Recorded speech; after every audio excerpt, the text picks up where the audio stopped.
নমস্কার বন্ধুরা, নীলি রান্নাঘরে সবাইকে অনেক অনেক স্বাগত। বন্ধুরা, আজকে বানাচ্ছি খুব হালকা মশলায় সজনে ডাঁটা দিয়ে সিলভার মাছের ঝোল। আপনারা স্কিপ না করে পুরো ভিডিওটি দেখতে থাকুন। এখানে একটা গোটা সিলভার কাপ মাছ খুব ভালো করে কেটে ধুয়ে নুন হলুদ মাখিয়ে নিয়েছি।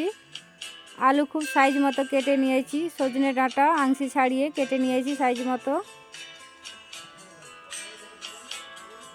রান্নার সমস্ত উপকরণ, কড়াইয়ের মধ্যে সরষের তেলটা খুব ভালো করে গরম করে নেব।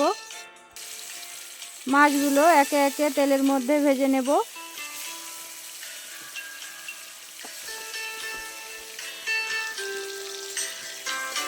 এক পিঠ হয়ে গেছে, অন্য পিঠ ভেজে নেব।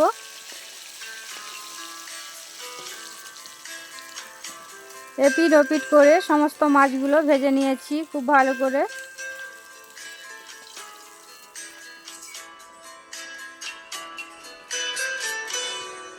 কড়াইয়ের মধ্যে আবারও সরিষার তেল,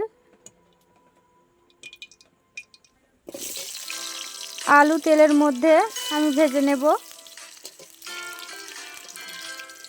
পরিমাণ মতো নুন দিয়ে খুব ভালো করে নাড়াচাড়া করে ভেজে নেব। কেটে রাখা সজনে ডাঁটা একই সাথে খুব নাড়াচাড়া করে ভেজে নেব।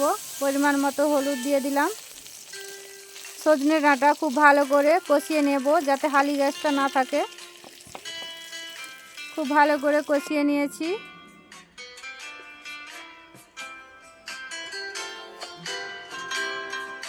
আবারও কড়াইয়ের মধ্যে সরষের তেল, পেঁয়াজ কুচি পরিমাণ মতো, 3টে কাঁচা লঙ্কা আমি দিয়ে দিলাম, আদা ও রসুন বাটা পরিমাণ মতো, টমেটো কুচি পরিমাণ মতো, লঙ্কা ও জিরে বাটা খুব বেশি পরিমাণে নিয়েছি। খুব ভালো করে মশলাটি ভেজে নেব। হলুদ গুঁড়ো পরিমাণ মতো, অল্প জল দিয়ে খুব ভালো করে মশলাটি কষিয়ে নেব। কষিয়ে রাখা সজনে ডাঁটা আলু মশলার মধ্যে দিয়ে আরও একবার খুব ভালো করে কষিয়ে নেব। ঝোলের জন্য পরিমাণ মতো জল দিয়ে ফুটিয়ে নেব। ভেজে রাখা সমস্ত মাছগুলো একে একে দিয়ে খুব ভালো করে ফুটিয়ে নেব। স্বাদ মতো নুন। বন্ধুরা, রান্নাটি প্রায় শেষের মাথায়। রান্নাটি যদি ভালো লাগে আপনারা অবশ্যই লাইক কমেন্ট শেয়ার করবেন এবং আমাদের পাশে থাকবেন।